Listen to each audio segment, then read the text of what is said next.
You're listening to an Airwave Media Podcast. Feel like who Art Ed? We'll try to spice it. Who Art Ed? Mr. Wood, Art Ed, me. Good. Either way, it's ambiguous. It works on so many levels. I know. That's off to a great start. Welcome to Who Arted, where we explore visual arts in an audio medium. I'm your host, Kyle Wood, and today we're going to be looking at Alphonse Mucha.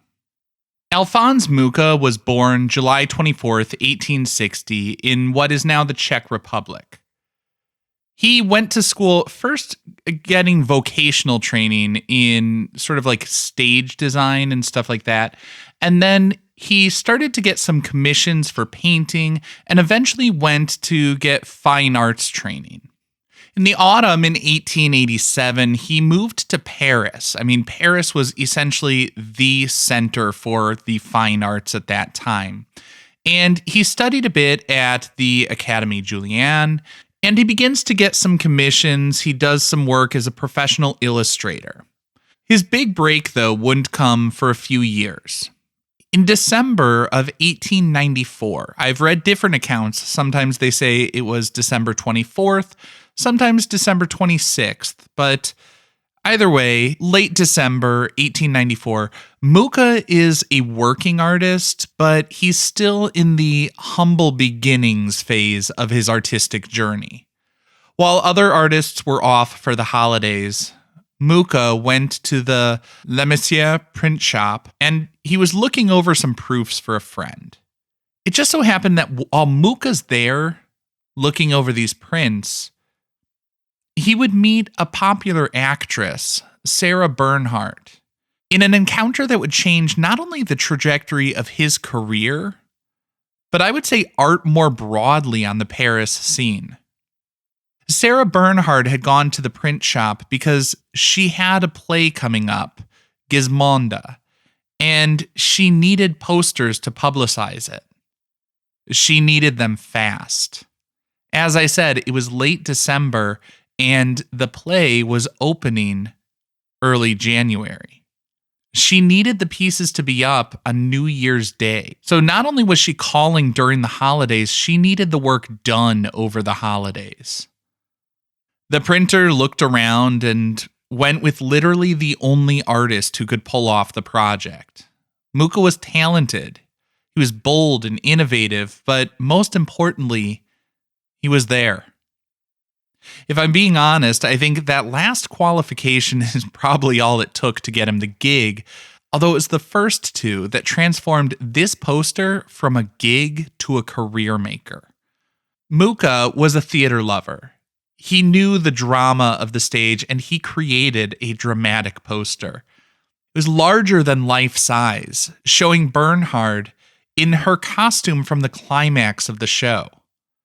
Not only that, we see some elements that were kind of new and different for print ads and posters of the time. Typically, when we think of posters and print advertisements, we tend to see them with bright, bold, eye-catching colors. Mucha's work, though, was these softer, more muted pastel colors. It also had this just free-flowing, organic feel. There are all these decorative flourishes that we would see later on in the early 20th century in the Art Nouveau movement. At that time, though, they just called it the Mucha style, as the posters were an immediate hit. Collectors began cutting them down and bribing poster hangers to give them copies. Bernhardt was said to be a huge fan of the piece. She really loved the way that he depicted her. She looks beautiful and soft and elegant, but she was also quite a savvy businesswoman. Bernhardt was a popular actress, but she was more than that. She was also a director putting on her own plays, and she was at the height of her fame in the 1890s. She immediately recognized that Mucha and his work was something special. She got him under contract to design her posters, her playbills, her set decorations for the next 6 years. And as she was commissioning these pieces and printing up thousands of playbills and posters, She had a number of extras printed that she held back to sell to collectors. Of course, during this time, Mucha became more and more famous as people were seeing and loving his work all around the city of Paris. And the commissions started rolling in for all sorts of commercial jobs. Mucha's probably best known for his lithographs that elevated the medium of posters and printmaking, and also laid the foundation, setting some of the stylistic elements for the Art Nouveau movement. Although interestingly, Mucha didn't necessarily associate himself or identify as an Art Nouveau artist. The Slav epic was the piece that he was most proud of. It was a series of monumental historical paintings on mural-sized canvases. While Mucha would probably prefer to be remembered for his historical paintings, it's his posters that really resonated and tapped into something that made him an important part of history. Amidst the Industrial Revolution and all of the steel and glass and the mechanization that's happening across all sorts of different industries, Mucha's work was soft and organic. We see the representations of nature in these flourishes. It feels handmade, and the colors are these soft pastel colors. It's a breath of fresh air.